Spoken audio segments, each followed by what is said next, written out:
आपको बता दें, यूपी हाथरस में भगदड़ में 100 से ज्यादा लोगों की मौत की आशंका है। बहुत दुखद खबर ये आ रही है उत्तर प्रदेश से, जहां यूपी के हाथरस में सत्संग के दौरान भगदड़ मचने से 100 से ज्यादा लोगों के मरने की आशंका है। हाथरस के डीएम ने 60 से ज्यादा मौतों की पुष्टि कर दी है। घायलों को हाथरस और एटा के अस्पताल में रखा गया है। सत्संग भोले बाबा नाम के एक शख्स का था। नारायण सरकार हरि भी इसका नाम है। नारायण सरकार हरि एटा जिले के पटियाली के बहादुर नगरी गांव के रहने वाले हैं। दावा करते हैं कि अध्यात्म की दुनिया में आने से पहले वो गुप्तचर विभाग में आईबी में काम करते थे। नारायण सरकार अपनी पत्नी के साथ सत्संग करते हैं। इनके सत्संग को मानव मंगल मिलन सद्भावना समागम कहा जाता है, लेकिन वहीं पर यह घटना घटी है जिसके लिए 50,000 से ज्यादा की भीड़ आज जमा थी। सत्संग खत्म हुआ, एक साथ लोग निकल रहे थे। हॉल छोटा था, गेट बहुत पतला होने की वजह से वहां पर परिस्थितियां ऐसी बन गई कि भगदड़ की स्थिति आ गई। पहले निकलने के चक्कर में भगदड़ मची, लोग एक दूसरे पर गिर पड़े। यूपी सरकार ने आला अधिकारियों को मौके के लिए रवाना कर दिया है, लेकिन उत्तर प्रदेश के हाथरस से ये दुखद खबर आती हुई। डीएम वहां पर क्या जानकारी दे रहे हैं, वो अभी से ही 60 मौतों की पुष्टि कर रहे हैं। सुनिए डीएम हाथरस को। जनपद हाथरस में तहसील सिकंदरा अंतर्गत गांव मुगलगढ़ी में एक आयोजन भोले बाबा का समागम हो रहा था, जिसमें जब समागम अंत हो रहा था तो उस समय अत्यधिक उमस के कारण जब वहां से लोग निकलने को हुए तो उस समय ये घटना कारित हुई है। लगभग कितने लोगों की मरने की इसमें पुष्टि हुई है? देखिए, अभी इसमें जिला प्रशासन अपनी तरफ से पूरी इसमें कार्रवाई कर रहा है, जिसमें कि सभी घायलों को अस्पताल और जितने भी अन्य लोग हैं उनको वहां से निकाल के अस्पताल भेजा जा रहा है। अभी एग्जैक्ट नंबर बताना संभव नहीं है। 27 लोगों की पुष्टि हुई है, तो यहाँ कुछ संख्या होगी सर अनुमान? जी, यहाँ पे जो अभी सीएचसी से जो मुझे डॉक्टरों ने बताया है कि लगभग 50 से 60 के आसपास की एक फिगर एक हैं जो मृतक हुए हैं। जी, हम लोगों को माननीय मुख्यमंत्री जी को निर्देश दिया गया है कि एक बड़ी घटना हाथरस में घट गई है और मौके पे हम लोग स्थिति का जायजा लेकर के और सरकार के द्वारा जो भी वहाँ पे उचित निर्णय लेने हैं उसको उचित निर्णय लिया जाए। और हम लोग, क्योंकि घटना काफी लोग इसमें संख्या अभी तक बढ़ती चली जा रही है लगातार, हम सब लोग जाकर के देखने वाले हैं कि वहाँ पे क्या जो घटना का स्थिति है वहाँ पे स्थल पे जाकर के, और जैसा होगा अभी हम लोग अवगत कराएंगे। ये जो सूचना प्राप्त हुई है उसमें भगदड़ से लोगों की डेथ हुई है। हमारे यहाँ एटा हॉस्पिटल में अब तक 27 डेड बॉडी आ गई है, जिसमें 23 महिलाएं हैं, 3 बच्चे हैं और 1 पुरुष की डेड बॉडी है। और कुछ लोग घायल भी आए सर? घायल अभी नहीं आए हैं और ये बहुत दुखद घटना है। भगवान इनकी आत्मा को शांति प्रदान करें। उसमें 50 लोगों की बता रहे मौत हो गई है, 25 से ज्यादा सब एटा में आ चुके हैं। क्या है पूरा मामला? अभी हमारे पोस्टमार्टम हाउस में जहां मैं खड़ा हूं वहां पे 27 सब आ चुके हैं, जिसमें 2 मेल हैं और 25 फीमेल हैं। कुल सब कितने आ चुके हैं? 27। और कुछ घायल भी आए हुए हैं? घायल भी हैं। सर क्या हादसा हुआ है? अभी इस बारे में डिटेल जानकारी नहीं है, ये सब अभी आते जा रहे हैं। कुमार अभिषेक हमारे सहयोगी इसी खबर पर हमारे साथ जुड़ रहे हैं और संतोष भी हमारे सहयोगी इसी खबर पर जुड़ रहे हैं। हिमांशु मिश्रा भी हमारे सहयोगी मुझे लगता है हाथरस के ही रास्ते में है। अभिषेक, इससे दुखद घटना नहीं हो सकती है। जो हमें जानकारी अभी तक मिली है, ये जो भोले बाबा नाम का शख्स है जिसकी सभाएं कोविड के टाइम पर भी ऐसी ही भारी भीड़ इकट्ठा करने की वजह से भी मामला बहुत बढ़कर सामने आया था। आज एक बार फिर ऐसी घटना इस वजह से हुई कि वहां पर ऐसा इंफ्रास्ट्रक्चर ही नहीं था कि इतने लोगों को बुला लिया जाए। गेट बहुत पतली, बहुत मुश्किल है, जिसकी वजह से ये दर्दनाक घटना 100 लोगों के मरने की पुष्टि तो डीएम कर रहे हैं। अभिषेक, बिल्कुल अंजना, बहुत ही भयावह, बेहद दुखद और ऐसा दृश्य है जिसे शायद न तो देखा जा सकता है ना ही दिखाया जा सकता है।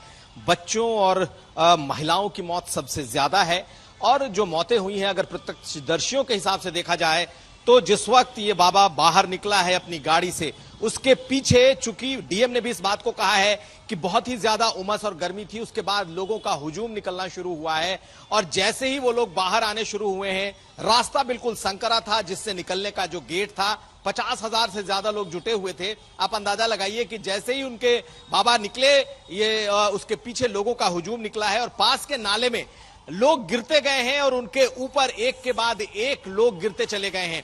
पूरे पश्चिमी उत्तर प्रदेश से इस समागम में बाबा को सुनने इनके इस कार्यक्रम में लोग पहुंचे थे।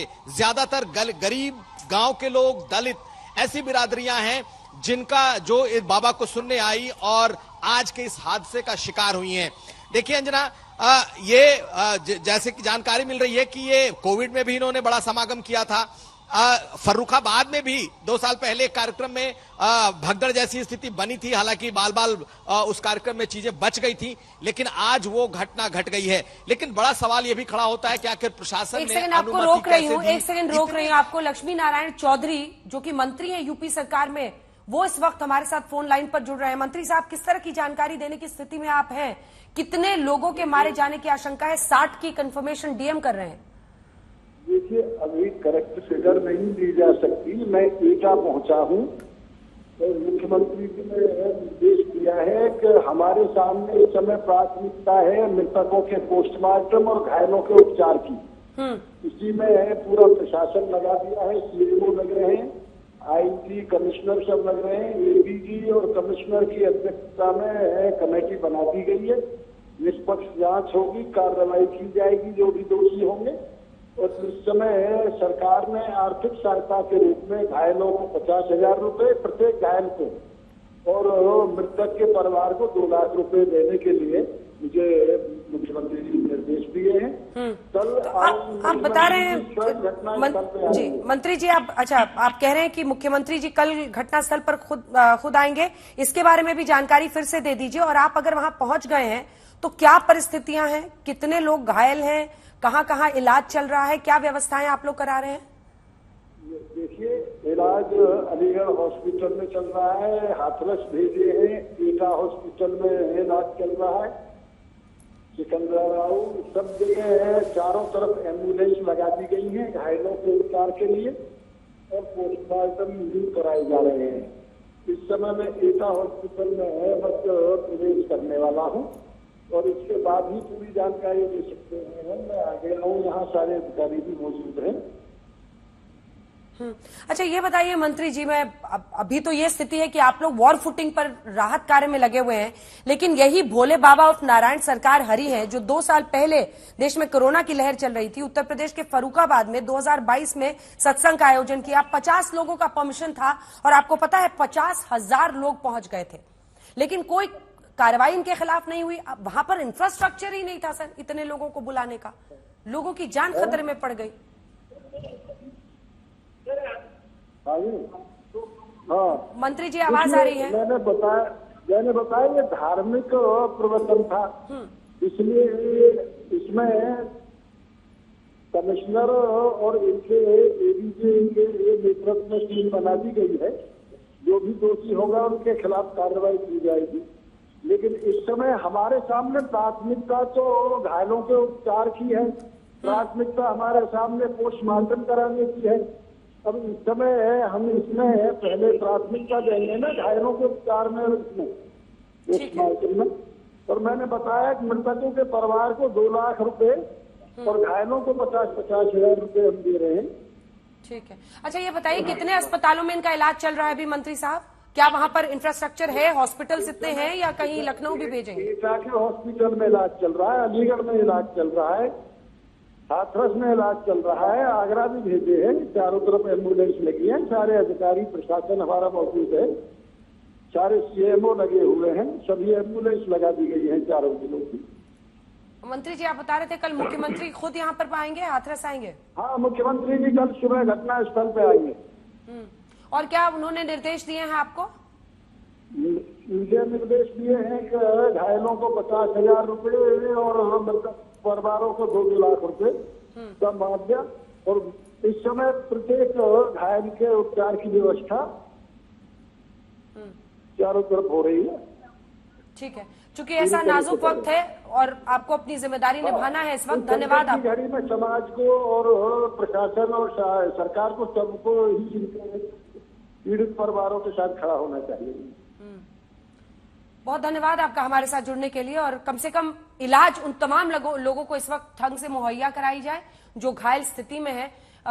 हमारे साथ यहाँ पर भी गेस्ट मौजूद है, चूंकि आज चर्चा प्रधानमंत्री नरेंद्र मोदी के भाषण को लेकर होनी थी, लेकिन हमारे साथ विक्रम सिंह, पूर्व डीजीपी उत्तर प्रदेश के, जुड़ रहे हैं। एक बार रिपोर्टर के पास जाने से पहले आपके पास मैं आना चाहती हूं। सर, ये वही मैं मंत्री जी से पूछ रही थी, घड़ी नाजुक है, अभी तो उनकी प्राथमिकता है इलाज, उपचार, जो जिनकी मृत्यु हुई है कैसे परिवार वालों को सांत्वना दी जाए और राहत राशि भी वो बता रहे हैं। लेकिन यही शख्स 2 साल पहले फर्रुखाबाद में 50 लोगों की अनुमति लेकर 50,000 लोगों को सत्संग में शामिल कर लेता है, पर वहां पे इंतजाम ही नहीं थे सर। मौत को बुलावा हो, जैसे जो लोग अपनी जिंदगी की खुशहाली के लिए बाबा के पास जा रहे थे, वहां उनको मौत मिली है। अंजना जी, ये बिल्कुल दावतनामा दिया है इन्होंने मुसीबत के लिए, और वहां पर जो इंतजामात होने चाहिए थे वो बिल्कुल नगण्य थे। फर्स्ट एड, एम्बुलेंस, चिकित्सा व्यवस्था तो छोड़ दीजिए, जो बेसिक पुलिस व्यवस्था होनी चाहिए अग्निशमन की, फर्स्ट एड की, वो भी नदारद थी। अब इसके जवाब कौन देगा? ये हजरत क्लेम करते हैं कि पहले इंटेलिजेंस में थे, सिपाही थे, थाने पे काम करते थे और फिर इन्होंने वीआरएस लिया। इनके ऊपर कई मुकदमे लिखे हुए हैं, और ये जो इनकी चमत्कारिक बातें हैं, मेरा कोई निंदा स्तुति किसी बात की नहीं है, लेकिन कम से कम जिला प्रशासन को देखना चाहिए था कि जो इस तरीके के चमत्कारिक बातें करते हैं, ये कानूनी तौर पे ये दंडनीय अपराध भी है मैजिक रेमेडीज एक्ट के अंतर्गत। और इस तरीके से पानी पिला के लोगों को भ्रम की स्थिति उत्पन्न करना, इनके ऊपर भी कई केसेस हैं। नहीं, आप भी जानते हैं, पूर्व डीजीपी आप रहे हैं, पुलिस की फंक्शनिंग आपने देखी है, आपने नेताओं की पॉलिटिक्स देखी है। कोई किसी बाबा पर हाथ नहीं रखना चाहता विक्रम सिंह साहब, कोई किसी बाबा पर हाथ नहीं रखना चाहता। अब अगर 100 मौतें हो गई हैं तो अंजना जी ये बता दें, इसकी नैतिक और कानूनी जिम्मेदारी किसकी होगी? बाबा तो वो है, तो मतलब कम से कम उसमें कुछ स्पिरिचुअल कंटेंट तो होना चाहिए। इनके ऊपर 6 अपराध है जिसमें यौन शोषण भी है। काहे बाप के बाबा? कौन से बाबा है? और आप अगर चलिए मान भी लिया बाबा हैं, बड़े पूजनीय हैं, कम से कम वहां बेसिक पुलिस व्यवस्था, आवागमन के रास्ते, और अगर कोई आपदा विपदा होती है तो आपने कोई इमरजेंसी एसओपी रखी। जाहिर है कि कुछ नहीं थी। 100 मौतों का होना, और वो भी हाथरस ऐसी जगह में, ये अत्यधिक चिंता और क्षोभ का विषय। अंजना जी, आपने बिल्कुल सही कहा, बाबा का आडंबर कोई ओढ़ के आ जाए तो वो ऐसा लगता है कि जाके वाकई साक्षात नारायण का अवतार है। दुर्भाग्य यही है जिसके ऊपर 6-7 अपराध हो, यौन शोषण तक के अपराध हो, जो चमत्कारिक अपने को बता रहा है। ये तो अंजना जी, मैं कम से कम मैं इससे सहमत नहीं हूं। स्थानीय प्रशासन को इसकी जिम्मेदारी होनी चाहिए थी, और अब तो खैर होगी ही। इतनी ज्यादा संख्या में अगर मौतें हुई हैं, आवागमन के रास्ते आपने सैनिटाइज किए थे, एसओपी किए थे, क्या धारा 144 सीआरपीसी के अंतर्गत वांछित अनुमति ली गई थी? इस समागम के कराने में जो पुलिस व्यवस्था होनी थी, उसका भुगतान आपने तथाकथित बाबा से कराया था। जाहिर है कि एक भी उत्तर का नहीं होगा हाँ में, और हमने एक तरीके से अपने लिए मुसीबत को दावत दी और इतनी सारी मौतें हो गई जो कि अवॉइडेबल थी।